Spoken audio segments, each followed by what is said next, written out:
Yan, hello mga kaprinting, no?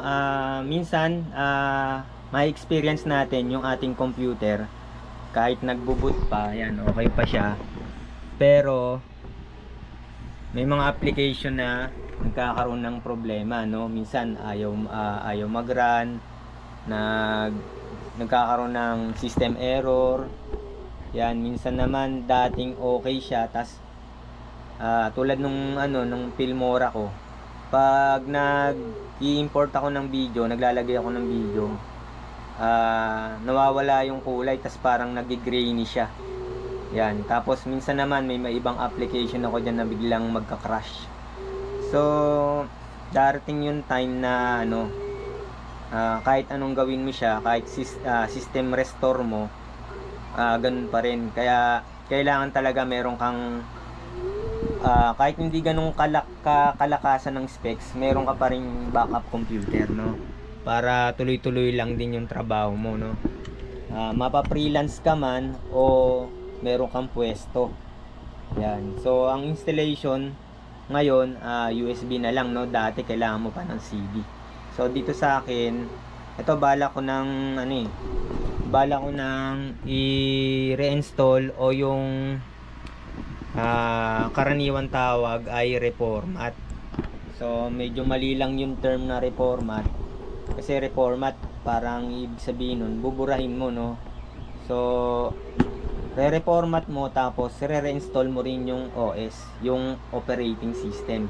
Regarding sa Mac, hindi ko alam kung anong process na ginagawa, kasi hindi pa naman ako nagkakaroon ng computer na Mac OS.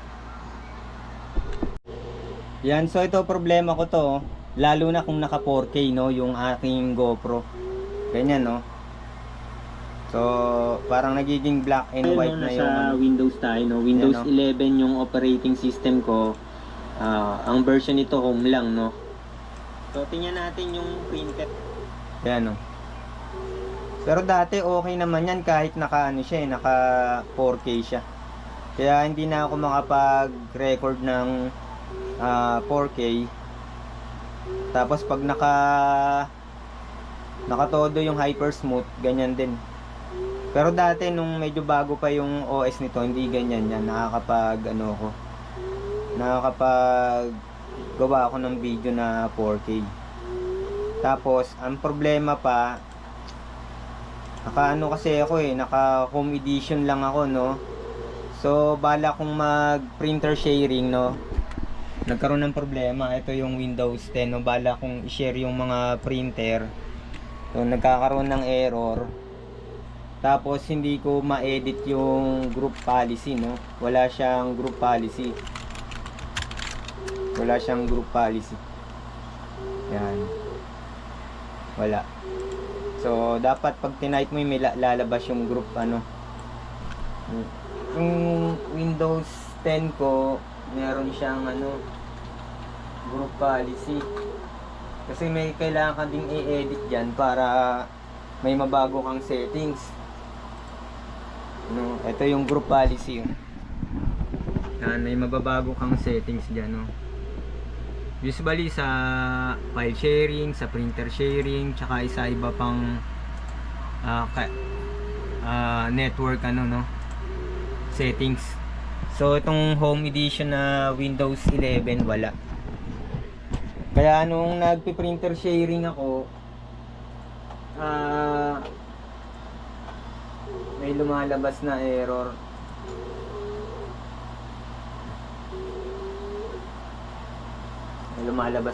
No. Yan, bala kong i-printer sharing yung L3210 tsaka ayan. Yan yung error. Pero na-research ko na yan, no, kahit i-enter mo yung password, kahit ilagay mo username tsaka password, ganun pa rin, may error pa rin. Kailangan may baguhin sa group policy. Windows 11 home edition lang, walang no. Tsaka meron pang iba akong problema na encounter, kaya papalitan ko na talaga siya ng OS. Baka i-pro ko na lang, kasi masyadong limited din yung home, no. Pero kung stand alone ka lang, okay na yung home. Tsaka minsan kasi yung ano niyan may mga error na sa system, no? Yung registry yan, yung registry nagkakaroon na ng, lalo na pagka marami ka na i-install tapos nagfi-fail. Yan, meron kang backup na ano, na isang SSD tapos i-clone mo na lang para madali kasi mahirap din mag-reinstall lahat ng application. Kung marami kang printer, kung meron kang large printer, yan, kung marami kang devices na nakalagay, mas maganda kung i-clone mo na lang. Tapos yung i-clone mo na yon, i-clone mo na ano, na SSD drive, itatago mo lang siya, no?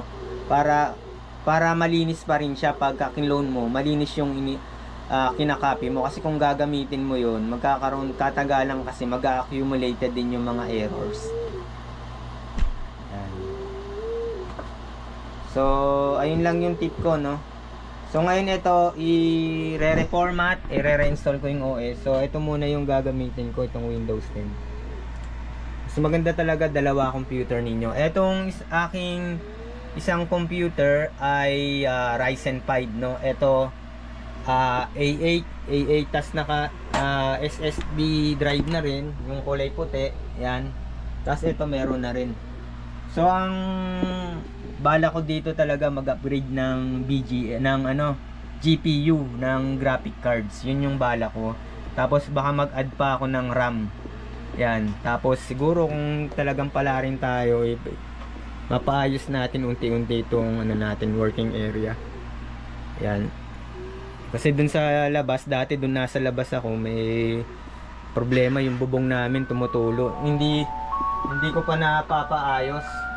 Hindi ko pa napapaayos yung bubong. Tsaka kasi pagka may pinaayos ka dyan, siguradong malaki yung gastos. Hindi lang bubong yan, sigurado baka pati yung mga kahoy-kahoy dyan na nabulok na.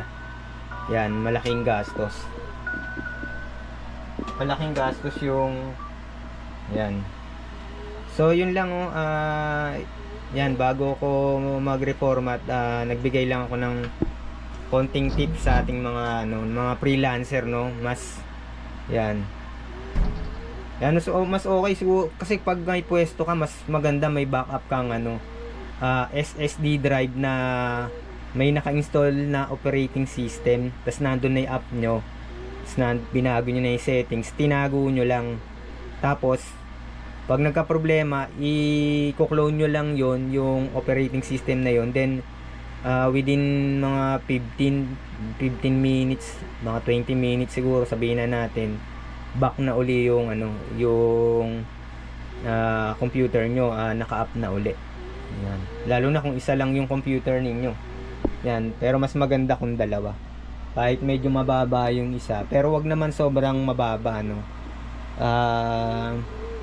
Basta nakakagawa ng invitation, nakakagawa ng layout ng tarp, nakakapag-print ng Rush ID, ng documents. Yan. Kasi kung may GPU ka, mas magiging lalo na kung Photoshop, yung mga Illustrator, mas magiging malawak pa yung pagde-design mo kasi magagamit mo yung full features nung application, yung mga effects magagamit mo. Pagka limited din kasi yung specs ng computer mo, kung ano lang yung kaya, yun lang yung gagawin mo. So ayun, ang dami namang tutorial sa YouTube. Yun, mas mapapaganda nyo pa yung inyong mga design, yung mga layout ninyo. Tsaka syempre yung uso na kasi yung template, pero kung ako sa inyo talaga, ang improve nyo yung skills nyo, yung talent ninyo. Kasi ayan yung mga templates, halimbawa ako, hindi lang ako yung halos parehas yung design ko sa iba. So parang hindi na ganun kalaki yung value, no. Pero kung makapag-design ka ng sarili mo, kumbaga para kang maihahambing natin sa isang pintor, no. Hindi makokopya yung tsaka kahit saan ka dalhin, magagawa mo, no. Kung lalo na kung sawa ka na sa pagpi-freelance, no, gusto mong mag-abroad o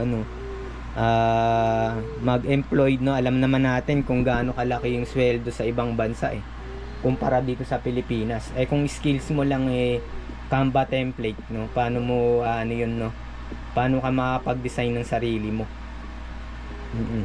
Tsaka hindi ka mangangamba na may kaparehas yung inyong gawa, no. Nagiging issue yan, no,